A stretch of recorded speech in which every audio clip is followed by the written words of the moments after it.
Tabakara ne bin tɛgɛ don ni bɔnni sɛbɛn ye an ko min ma nouvelle horizon ɲɛdankura fasiriba n'o ye Toguna A Tarawele ni y'a ka sɛbɛn ye Toguna ko a ko hali bi bɛ ko min na o ma ban surasi 49 min n'u minɛna Mali la ni Ivoire kadenw don n'a fɔra ko mercenaires don sigikafow daminɛna fɛn min ye Mali a ye maa ci ka taa fɛn min ye sigikafo kɛnɛ kan sabula Togo de sugandira k'a fɔ o bɛna kɛ fɔka bɛɛ kɛbaa ye ani ɲɔgɔn cɛ sɛbɛnnikɛla ko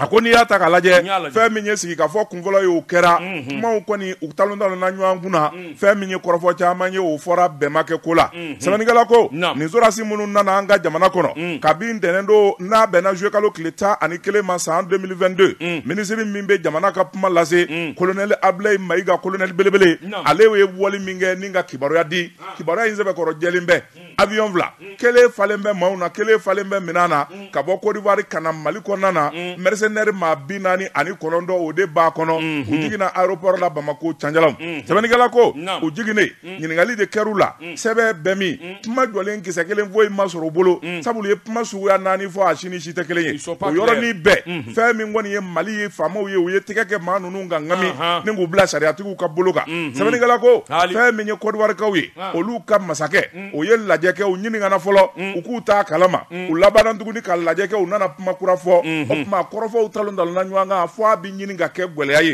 sɛbɛnnikɛla ko gwɛlɛya ma ɲi maa ni sigi ɲɔgɔn cɛ bɛɛ ka kɛ hakilinaw ka kɛ kelen ye Mali ni Côte d'Ivoire ni ɲɔgɔn cɛ o de kama sigikafɔ dɔ daminɛna sigikafɔ min n'a daminɛna Côte d'Ivoirekaw yɛrɛ de y'a laɲini Mali faamaw fɛ jamana fila bɛ u k'u ɲɔna ta o la sugandili kɛra ka jamana min da o ye Togo ye o tuma Togokaw ka masakɛ a ye maa ci ka na Mali la ka laban ka maa ci ka taa Côte d'Ivoire min kɛra sababu ye u ka bɛnkan sɔrɔ bɛnkan min k'u bɛ taa sigi ka taa Togo ka taa kuma in fɔ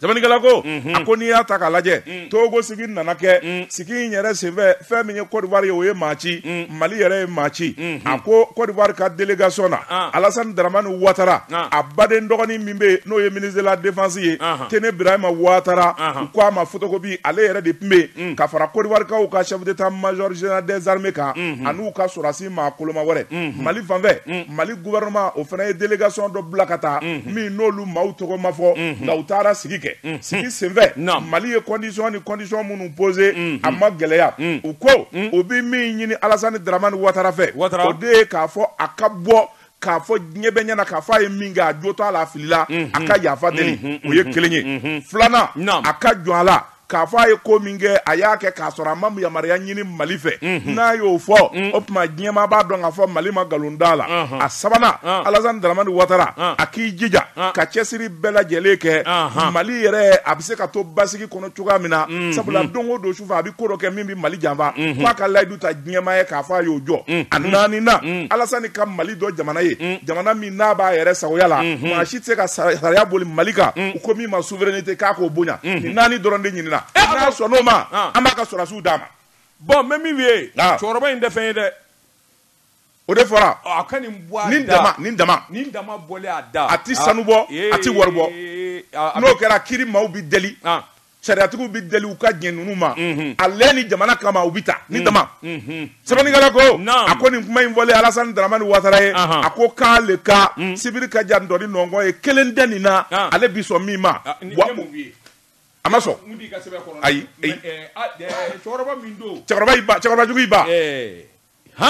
cɛkɔrɔbajugu i ba a ma da o ma kuma min bɛ Alassane Dramane Ouattara da i kulo ma jɔ a ko olu ka indépendance n'o ye armée ka fête ye utukalo tile 7 natɔ don a bɛ min fɔ Mali délégation ye n'a ka sɔrɔdasi 49 ma bila jan'o cɛ u bɛna min da Mali ka Mali bɛna ye fɔlɔ Mali ka courant min bɛ bɔ Côte d'Ivoire ka na interconnexion u b'o tigɛ nkaki ka Mali bila dibi la a fɔ kelen a kana da courant tigɛli ma a ka courant juru ɲimi ne ko maa bɛ sa ko fila kɛ yan ayi maa bɛ sa ko fila kɛ yan a ka courant juru ɲimi courant ka tigɛ Mali bɛɛ n'o kɛra an bɛ kuma jɛ ka fɔla yan cogo di ko Mali courant 40% bɛ bɔ Côte d'Ivoire on trouvera une solution ala ma ko kelen da o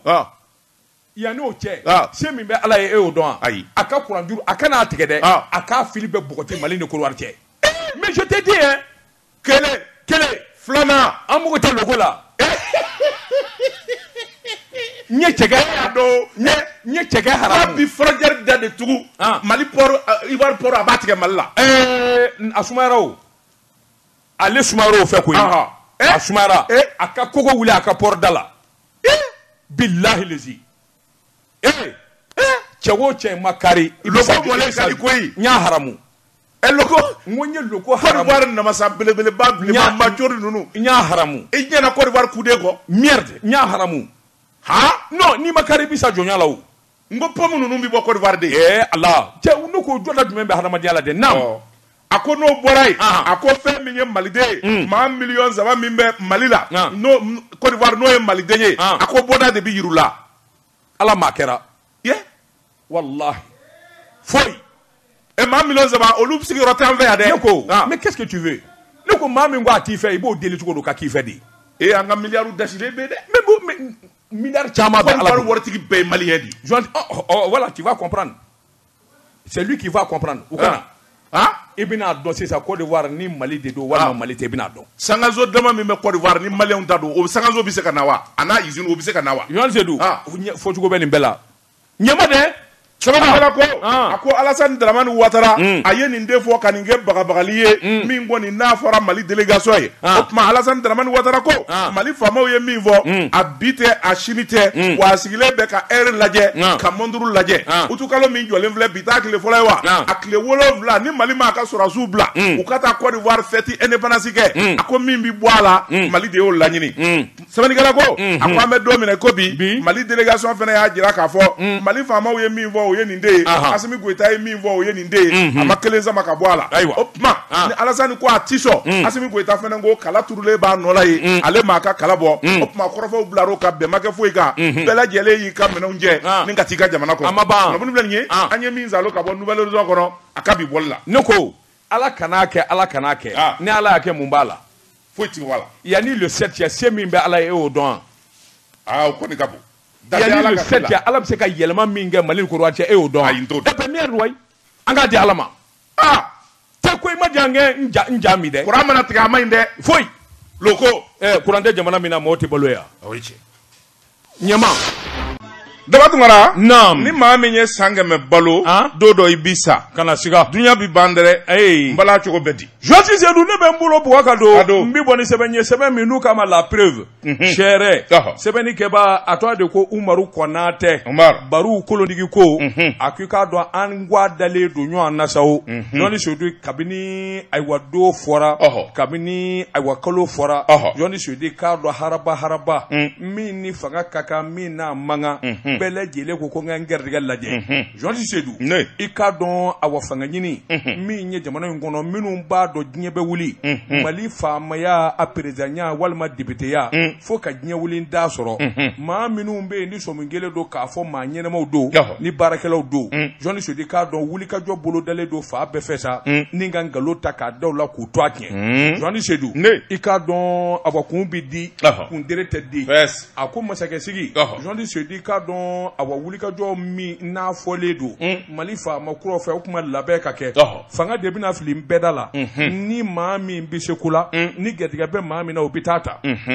jamana dew songele do ma kunungo bolo nyeshine be chengele ma minya alu Boubacar Diallo soro boso bado na folotigi do bana do minye president nyini odo otewo ala ni nyumanya ngoni baraka kefa bela jelela kabini mauta do kafa alu aiwa ika do politiki mado kabina amado politiki la abi nyuma inga kake yalma ani jamana masakaya nyini ni ana mangawa sebeni kala ko cheminga nga nyini ninga kalfa ma oye alu Boubacar Diallo hakilna mimbala deme mimbala nyuma kele mimbala ala ise minga e fonisira mi no kera ko dafa o ba jira ka fo mi nye jamana mara e ni je na kaka onga ika siginaye Jean Sodi ka don awangana mu ni politique mo u kan galo ni namara tipa kuna do bina ibina ye ma kele e ika don fon fo be na bse ka ko ke jamana ngono e ba ka fon galo ni namara bina dawla onga o bela jile a do mi nye jamana kono ere ma ye do akun furanje ina kuna foni mi ndile do bolo k'a fɔ ko mandat d'arrêt international journaliste dit k'a dɔn a bɔ kuma yɛrɛ ma walawala ɲɛfɔli ma kɛ mɔɔw t'an bɛ o mɔɔw ta toa tiɲɛ ni nkalon ni namara junu ni bala talen don e dun t'a sɔrɔ i k'a dɔn mɔɔw tigɛlen b'e la e dun ti k'a ye mɔɔw bɛ e jogo dɔn journaliste dit k'a dɔn maa minnu bɛ yen n'olu n'a ka kan maa minnu bɛ yen n'olu ka surun an na journaliste dit k'a dɔn ni maa ɲɛnama don ni jamanaden y'i sigi k'a fɔ olu toa bɛ tiɲɛ an sigilen ɲɛna nkalon ni namara kan an kana sɔn min ye Alu Boubacar Diallo ye journaliste dit k'a dɔn a ma don jango n donna ma fɛn ta i don bali ka fisa n'a ye Alu Boubacar Diallo kabini Ala y'a da min ye sɔrɔ bɔsoli ye min kabini Ala y'a da min ye ɲuman tali k'a kɛ diɲɛmaa ye faso dama tɛ Mali bɛɛ lajɛlen ye dɔ sɔrɔ a la jamana wɛrɛw ye dɔ sɔrɔ a la jamana minnu bɛ dafɛla la olu caman bara k'a ɲini Alu Boubacar Diallo hali ka yɛlɛma anw ka jamana na Ala ni a k'a dɔn kodɔn ani sɔrɔ min b'a la ni o kɛra malidenw gɛrɛtigɛ ye journaliste dit k'a dɔn dabali ni fɛɛrɛ kan ka tigɛ cɛkoloma bɛ yen jamana in kɔnɔ ni toa tiɲɛ bɛ taa ko k'u sɛgɛrɛ an b'an ka jɛ n'a ye nin kun ye sɛbɛn ye an ye min zalo ni ka bɔ la prévu kɔnɔ sɛɛrɛ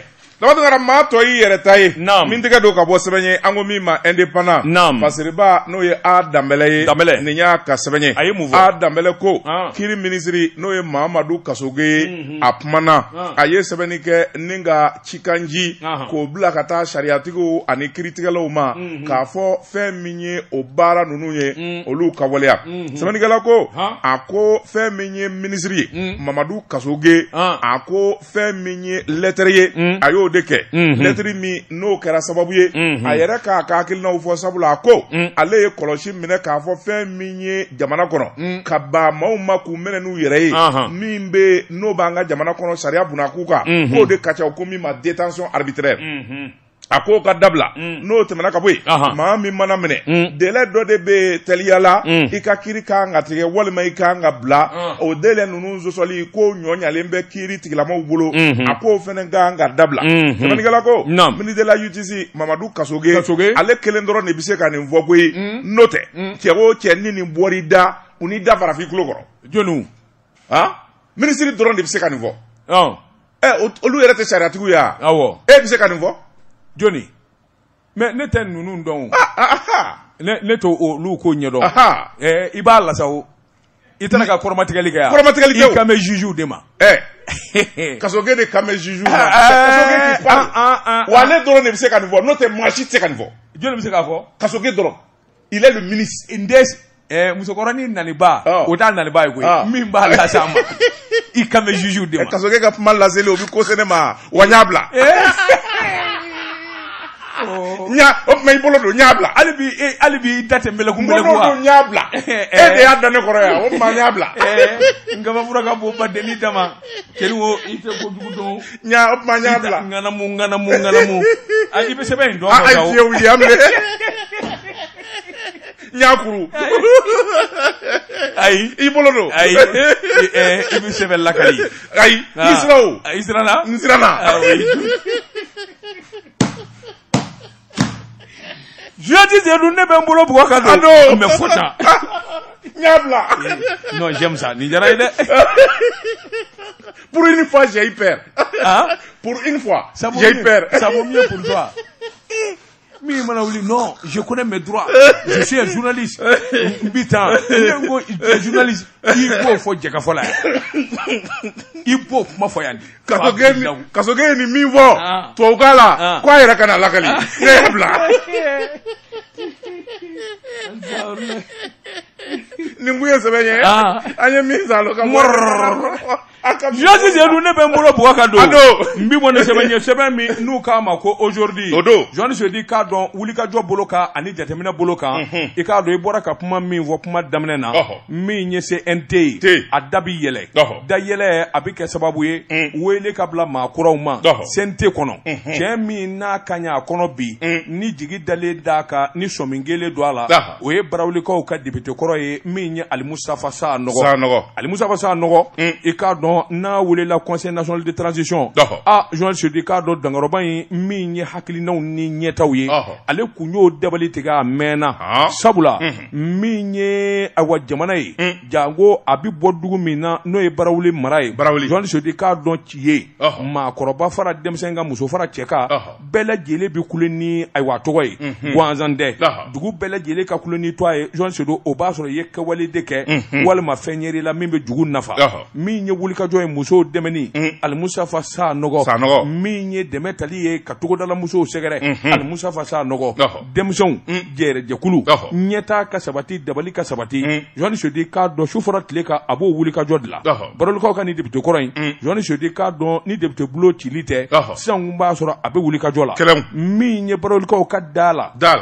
k'a ta ka k'u ka député journaliste de k'a dɔn kun b'a la a yera la de sɔmin kelen don k'a fɔ min ye Barawuli yiriwali yɛrɛ ye i k'a dɔn hami y'o ye